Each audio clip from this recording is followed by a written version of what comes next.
Talking to Pastor Walker from the Hands of God Christian Church. And of course, he's talking about the Hands of God recovery ministry that is operated out of his church.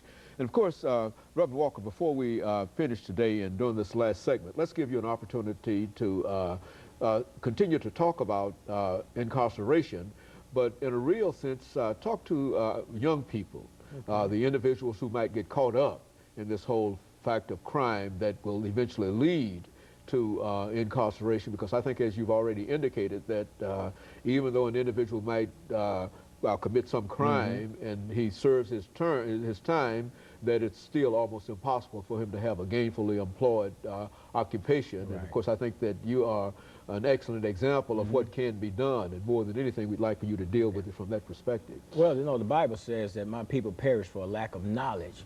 And people always tell you, and I remember growing up, Dr. Haney, people say, well, what you don't know won't hurt you. But that's absolutely incorrect, because what you don't know can really mess you up. Not realizing, you know, that if I go out here and commit just a little petty crime and get convicted of that crime, and it's a felony, it's going to follow me for the rest of my life. It's going to affect me in my relationship. It's going to affect me in my job. It's going to affect me when I try to go to get in school. It's going to always be a spot on my record. It's going to always follow me. So I would say to the young people, to like my daddy used to always tell me, stop, slow down, study yourself, and think. You know, stop for a while and look at what's going on around you. See what the real picture is all about. What am I really looking at when I step out of my door and I see all my friends, they're out there slanging dope and they're doing that thing and they're running around, they got their music bumping loud and they're doing all this stuff and they're running around with their pants hanging off. What am I really seeing? What is this picture really showing me? I mean, is that a picture of freedom, or is that a picture of some form of slavery? You know, because I submit, Dr. Haney, that if we involve ourselves in that type of lifestyle, then what we are actually doing, we are enslaving ourselves, and we're actually penalizing ourselves and keeping ourselves away from mainstream society.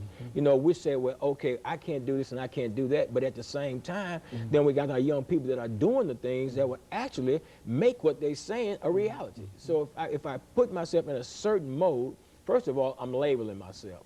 Then when the authorities are looking out up on who's doing what, then they're looking at me because I got my pants down. I've got my mouth loaded with gold. You know, I'm riding down the street, you know, in a car that's worth $200 with a $3,000, $4,000 sound system in, and I'm violating all the noise and all. So they're looking at me. So I'm the one that they're going to target. I pass by in my suit, you pass by in your suit, but then his next guy, he passed by fitting that profile, then they're going to pass us by and they're going to stop this guy, and he may not even be doing nothing. And that's what they mean by profiling. Absolutely, absolutely, man. They're looking at us. You know, they're looking at us, and we have got to learn how. Young people have got to learn how to change your image.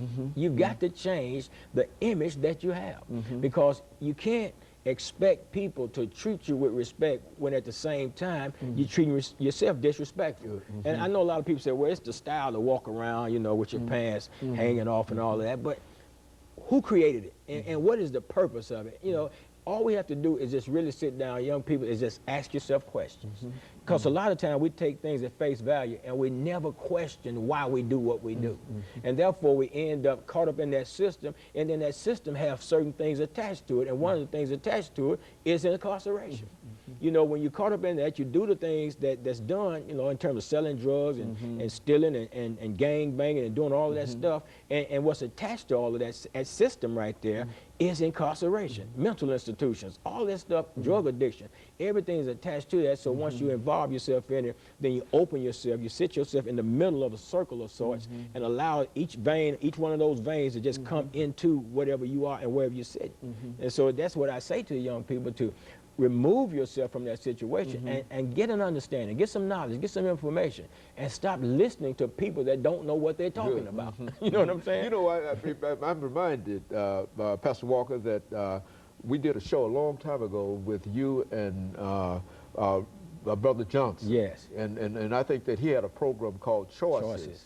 And that's essentially what you're telling young people today, that they really have to make a choice themselves in terms of whether or not they're going to become involved in whatever, and et cetera, and the importance of it. Speak to the importance of education, why they ought to try to become involved in the politics of this country, and et cetera. Dr. Haney, because, and I've talked to people a lot of time, And because of that lack of desire to seek knowledge, you know, we miss out on the whole process. We need to be involved with what goes on in this country. I mean, people are complaining about what the senators, the Congress, the president, and everybody is doing, and then you ask the same individual, man, did you vote? And they'll say, no, I didn't vote. Well, the